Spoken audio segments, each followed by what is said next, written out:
Hi, I'm Dave Horfischer, and I'm pleased to welcome you to a special edition of Framingham Fan to Fan. Tonight, we're at the Sheraton Hotel in Framingham, where we are about to have the Flyers Hall of Fame 2021 induction ceremony.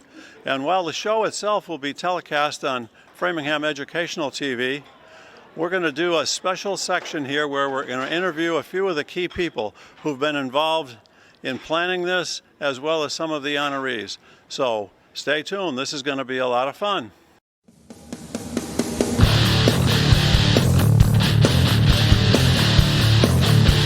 I'm here with Paul Spear, the athletic director at Framingham High School, who's the man behind this wonderful Hall of Fame event. Paul, you started this, right, a couple of years ago? It was an idea. It was my idea. I'm a good idea guy, and the details went to people on the committee like Jim Kelly and Susan Petroni and a whole bunch of new people who've come in. So it's really been like a team effort with a whole bunch of different people. So I can't take all the credit. But the inspiration is always important, and you're the guy on the point right now. So yeah, congratulations. And so this is what, about the fourth one or so you've done, or? Yeah, I think this is the third time that we've done it because we had to miss 1 year because of COVID. So we entertained the idea of doing it virtually, but I mean, this is really what you want. You want everybody in the room to celebrate their family and their friends, and to be sitting and enjoying the time together. So it's nice to be back. How do you go about picking the winners? Honorees, I should say. I'm not involved in that process. People are nominated. They're nominated through our website. So if they want to go on to Flyer Athletics, or you go onto the Framingham High School website and negotiate your way to the athletic department, there's nomination forms there, and then from there the committee votes and selects, and you try to do a good thing by getting a good mix of old and new, and I think we probably have a pretty good mix tonight. Right, you've got a couple of honorees who aren't here, unfortunately. You just talk a little bit about the two of them, or? Yeah, Dave Hutchinson obviously isn't going to be able to make it tonight because of health reasons, and that was a last-minute thing. So Dave's a great guy. He's obviously was a great athlete in his own right, but the special contributions that he made to the Framingham community in terms of what he did on cable TV over the years, it's just incredible. And he made a lot of kids, including this one right here, feel real good about themselves over the years when he was announcing different games. And I was talking to our new hockey coach, Dan Riva, the other day about when he used to do the Perini tournament, and how it would lift your spirits and make you feel like a pro hockey player, even though you were a squirt or whatever. So we're going to miss Dave not being here tonight, but his son's here to accept on his behalf. And of course, we have a couple people going in posthumously. Todd Hill, who was a roommate of mine and a good friend, and Giovanni Lopez, who I didn't have the pleasure of knowing, but I know his family's excited for the opportunity to be here tonight. And one was killed in 9/11. Yeah, that was Todd. Todd Hill. He was in the Marriott Hotel, and he unfortunately was in the part of the building that didn't make it. And I was with him just a week before he died. We were roommates. We were friends, and. Yeah, it's nice, Bo. His family's here. Some of his friends have gathered to, just to celebrate him one last time, and so it's a nice opportunity. And the women's lacrosse team was an absolute gem, 25-0. Have you had many other teams like that? None that I can think of. So a lot of talk about girls' sports around Framingham, and if you look back and in the last 20 years, I think female sports have probably been stronger than the male sports. And there's no program has been better than the women's lacrosse program. From 2000 to 2010, they had an incredible run, won a bunch of state championships, had 2 undefeated seasons, 06 and 07, and put more Division I players in than any team in the school, probably 5-to-1 ratio. And so it's going to be nice to have their coach and some of their players here tonight to celebrate that team. And Bill Brooks, his name speaks for himself as a Framingham gem, I guess. He probably got Framingham on national TV more than anybody else. Yeah. He's Framingham royalty. Everyone knows him for football, but it's interesting because tonight his basketball coach is going to be introducing him. So it's going to be fun. It's going to be a lot of fun. And PJ Rovinelli, of course. I mean, when you look at incredible athletes in Framingham, and he certainly is in that category of an elite athlete with all the things he accomplished in his career too. Well, thank you so much, Paul, for taking a few minutes. I know you're very busy tonight with putting this together. You were at the soccer game tonight. Are they winning? So 0-0 as of this moment. Typical soccer game. I got to check my text. Anyway, okay. Well, thank you so much, Paul. Appreciate it.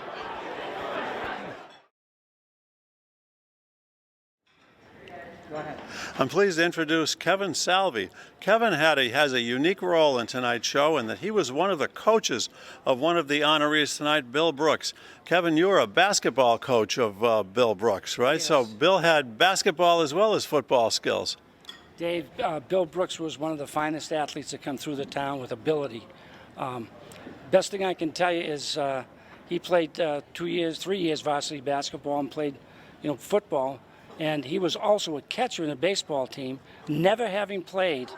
And in his first year as a baseball player, he was a catcher at Framingham North High School. So truly an amazing athlete. I gather in addition to his athletic skills, there's a lot more to say about Bill that he probably wouldn't say himself. No, I can't believe when I Googled, and I knew a lot about his prowess as a high school and college player at BU and then on to the pros. But when I ever read the years and the amount of time and commitment and his own personal finances that he committed to his communities, various communities, Indiana, New York, Buffalo, and in Washington, the kid and now the young man who's now an adult, it just is a wonderful representative of community service. Is there a particular memory that you have of him during his years at Framingham High that stands out with you? Yeah, one was on the court and one was off the court. We were playing in a state tournament up in in Salem against Woburn, and we had the ball and we were down 1 point. And I called a timeout. We had the ball. We're going to take it out on the baseline. And as the team was coming towards the bench, the length of the court, Bill was pointing to me with the number one finger, and pointing to himself, saying, "I want the last shot." I'll never forget that. And he did hit the last shot to win the game. And off the court, I remember him being interviewed by Lenny Magliola, Yes. Years ago. Now, we're going back, 40 years? And Lenny said to him, Bill was a Metco student, and there was a bunch of them that played, on the basketball team.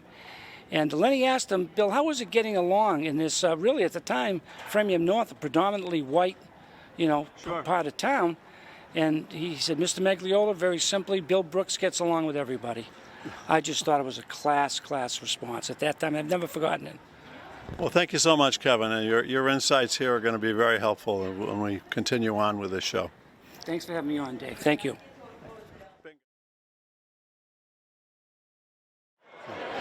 I'm here with Bill Brooks, a Framingham graduate who, after Framingham, went on to star in the National Football League and probably has a lot of other great credits for things he's done besides football. Bill, thanks so much for coming back tonight, and tell me what this being in the Framingham Hall of Fame means to you.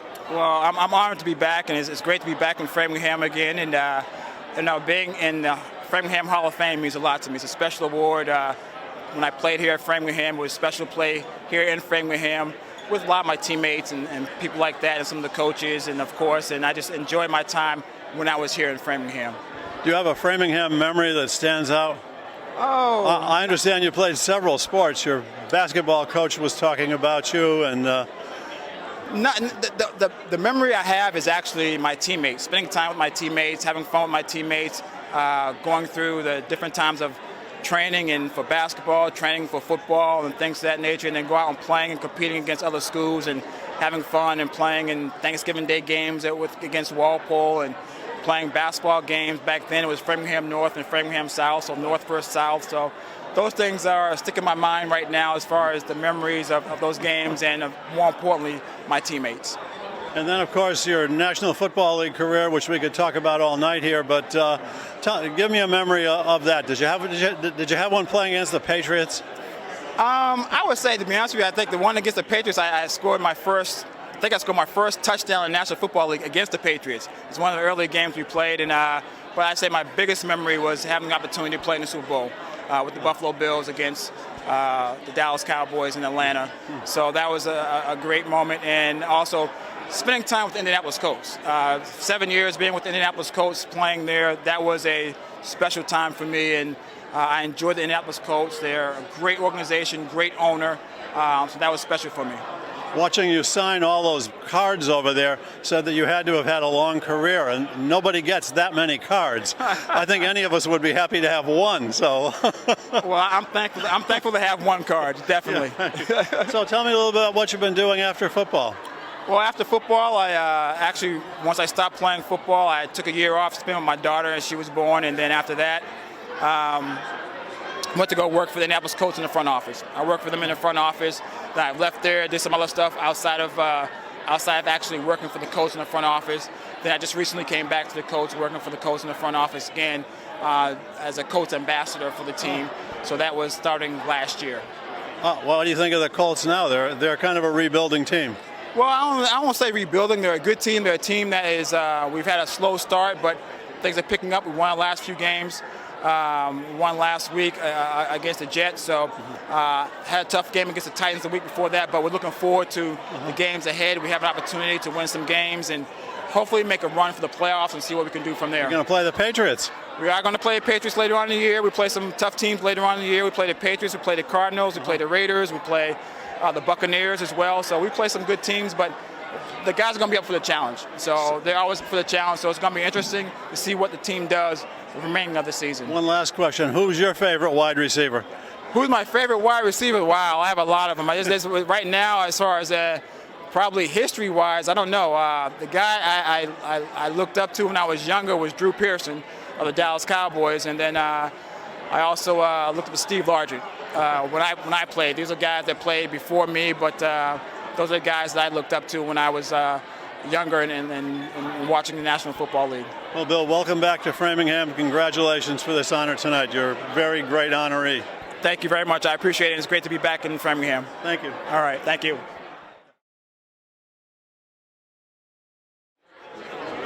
I'm here with Shauna Kaplan and Jenna Abelli, two members of the unbeaten 25-0 2006 Framingham High School women's lacrosse team. Women, I can't call you girls anymore, I don't think, but congratulations on a great season. You look like you're still radiating that success. And you were both captains, I understand. Yes, we were. We're so thrilled and honored to be here tonight.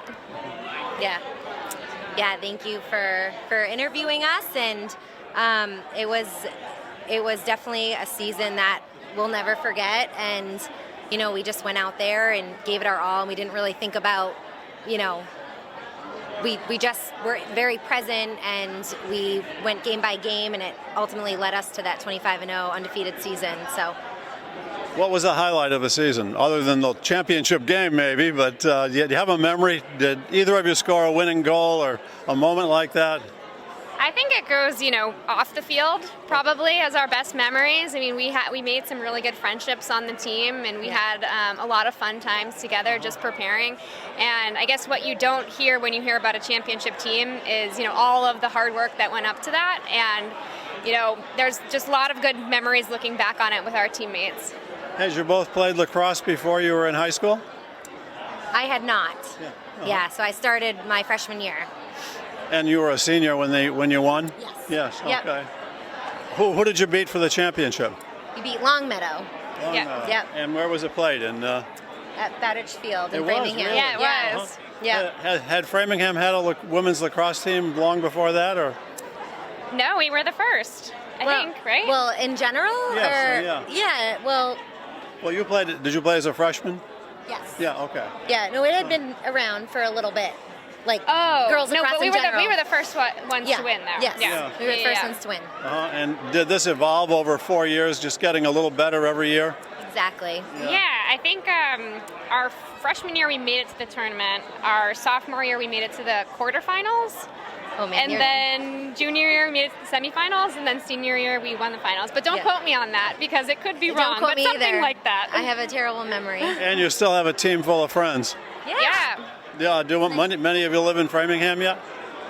I don't. I live in Natick, Oh, it's not far away. our rival. I ended up there. And I'm up in New Hampshire, but I think we're all in the New England area for the most part. So what does being in the hall mean to you here? Oh, it's a very big honor, and I'm so proud of everyone, coaches included, and this is one of the biggest achievements you can possibly have. So.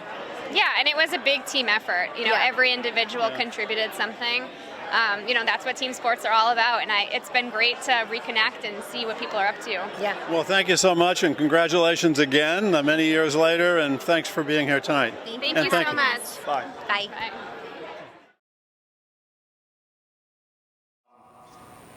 Coming up is Mark Hutchinson's going to come up, and we're going to talk about Dave for a few minutes, and I appreciate Mark coming up here and giving us a few words.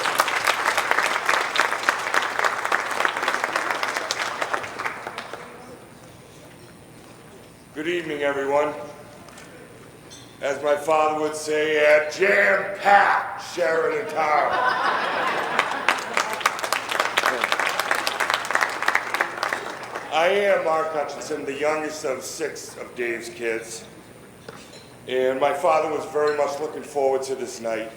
He loves Framingham, and he loves the kids, and he loves sports. And putting that all together, he was extremely proud and humbled by the recognition that you all gave him tonight. I hope he's at home resting comfortably, as we'll all be checking in on him daily. It is humbling to do the acceptance speech for my father, because no one could talk to a room like my father. He has the booming voice, and he could really control a room. And no matter what I did and how long I prepared for this, I could not do it justice as what he would have done. But I will do my best, and thank you all very much. Well, my dad did grow up, and he was a graduate of 1949 at Framingham, and he played baseball and basketball. And he grew up in youth sports, and I would joke with him about, he would tell me about the time at the Civic League when he scored 55 points, and he would tell me if he was here, no, it was 56. But I will skip to the part when he gets to athletics, or else I could be up here for a while. He was in the Air Force, and he played professional ball, and he got bursitis at a young age, and he had a family, and he never regretted 1 minute. I used to always ask him, aren't you mad that you got hurt right before making the majors? And he said, if I did, then maybe I wouldn't have all of you kids and your mother. My father started off with the announcing in the Perini tournament, and he was actually doing the game of my brother Brian. And that turned into many other Perini tournament games, and as Paul mentioned, he would come home with a hoarse voice, and he was, I think my mother really liked that part. She didn't have to hear him so much. But everything about the game, and every job he did it at 100% effort. He never gave it, a day off, and whether it was the Mites playing or the varsity playing for the Bay State League title, he treated every game the same. He prepared 100%, he was a perfectionist. He was also an umpire in Little League Baseball, and he was head of the umpires for a while, and he umpired many major leaguers going through the years, and Legion Ball and Stan Musial Ball as well. Dad loved the reaction that kids would get, former athletes would come up to him. And one of my favorite stories was when the time that he told me that a kid came up with his mother in hand and said, Mr. Hutchinson, how many people were at the game at Loring? And my father asked the kid, well, how many did I say there were? And he goes, 5,000. He goes, well then, there was 5,000 people there. You're right. And the kid looked at his mom and goes, see, I told you, Mom. There are many people to thank on behalf of my father, and none. My mother, I wish she could be here as well, but she's home with my father. And many of the people that he worked with over the years, like Barry Bograd, calling many games at Bowditch Field, or my brother Alan, who he called some hockey games with as well. There's also his friends that came out to support him tonight, like Pete and Brenda Pletshaw, who are here tonight in the back. Pete, for many years, Pete worked with the Framingham Youth Hockey, and Brenda, some of you might know from going to Barberry School. She was a teacher there for over 30 years. Thank you both very much for coming. My dad also got Nancy Carney, who was the owner of the late Nancy Carney, who was the owner of Multi-Products, donated all the trophies that he used to give for the 3 Stars Awards after every hockey game he did. And she also donated the Dalmar Cup, which back when it was Framingham North and South, they would play in hockey and the winner would get the Dalmar Cup, which I don't know if many of you know, Dalmar was short for D for David, and my mother's name is Alma. So that's how he came up with the Dalmar Cup.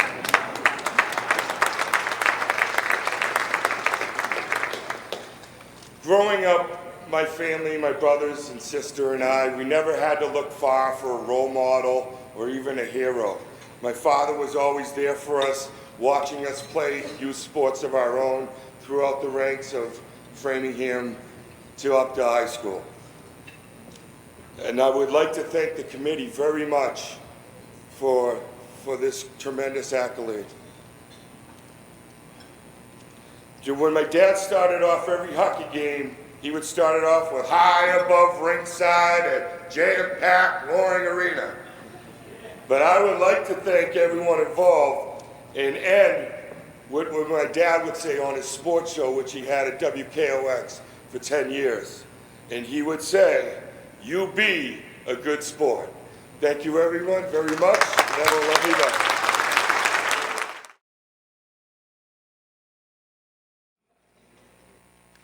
In a time back in when PJ was in high school, so many athletes were encouraged to play one sport, do one thing year round, do it, just get really good at one thing. And he was, once again, he has this unique smartness to him, and he figured out, I can play all 3 sports and make this work. He was a lineman, tight end, defensive end on a football team.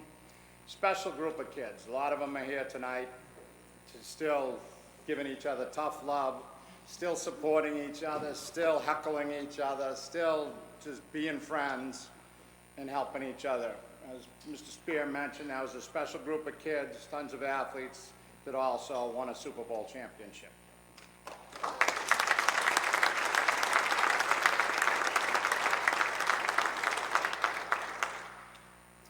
In wrestling, he's on a handful of wrestlers in Framingham history. We're talking North, South, Framingham High, that have made it to the New England Finals. Not many people out of all those wrestlers to get that far. And with all the individual honors PJ won his senior year wrestling, he was also recognized by the MIAA for volunteer to wrestle another opponent's wrestler who had cerebral palsy. He just wanted to give the kid an opportunity to wrestle and experience the joy of having a match in a meet when it mattered. And so, like I said, he's sneaky smart about some good stuff. In lacrosse, he was an All-American goalie. He would take shots forever. From me before practice, from teammates after practice, and he was just willing. I didn't play it all summer long and go to all these clinics and camps like some kids, so he had to make up for that time, and he did it each and every day before and after practice. His senior year, the team struggled at times for wins, and I think this is what maybe started PJ off on a life journey, and he started to analyze how every individual on that team performance is tied to the team's success. And he went on Springfield College and do some different studies, and now he's in a leadership role, and he does, take lessons that he learned here in Framingham, like Mr. Brooks said, and everybody else. He's taken those lessons to heart, and he's still using them today in the real world. The last group of people you have to talk about when you talk about PJ is his family. Some wonderful people. PJ learned a lot from everybody in his family. From his father, Peter, he taught him responsibility and to do your job long before it was a catchphrase. His mother, Holly, taught him about unconditional love for family and friends.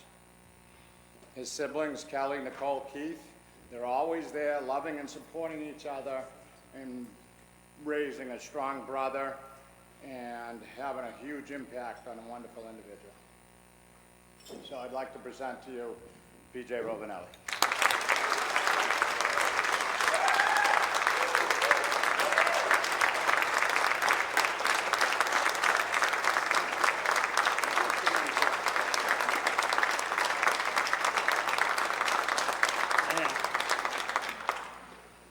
I do run like a duck, and I'm proud of that. Coach forgets that I get to follow him, but Coach, I won't tell him about the time you hit me in the back of the head with a lacrosse ball and I lost my vision for 2 minutes.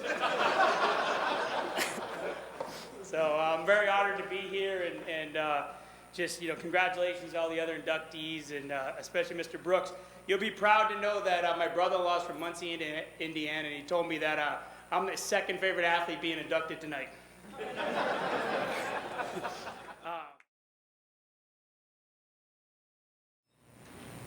The next person being recognized is Todd Hill, who is a friend of mine. Actually got me home on my 21st birthday.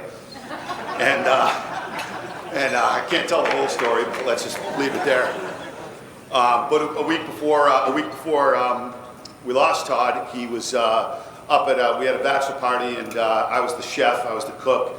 So I had made barbecued ribs and chicken and everything, and we had a huge cookout, and Todd was sitting back, and I handed him the plate, and he had a smile that went ear to ear, and he looked at me and he said, "Mr. Spear, very nice, very nice."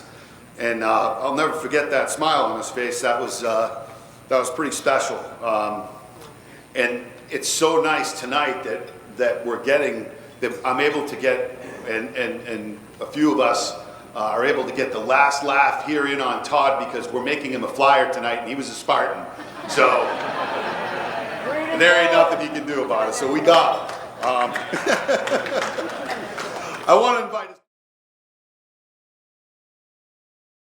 I didn't have the pleasure of knowing Giovanni Lopez, but based on just my talking with his aunt and talking with our ski coach who knew him as a young man, it certainly seems as though he was a first-class person all the way. And our soccer team, in order to make our soccer team at Framingham High School, you have to be the best of the best.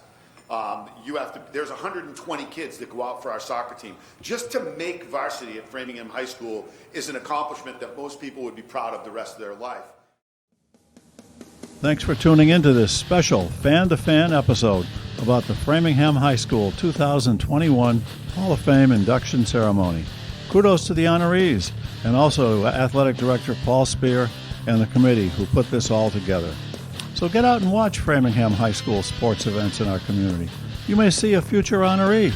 Kudos to the Framingham Educational TV manager Michael Goodman and his student interns who filmed this show. You can see the full show on Framingham Educational TV on their own channel.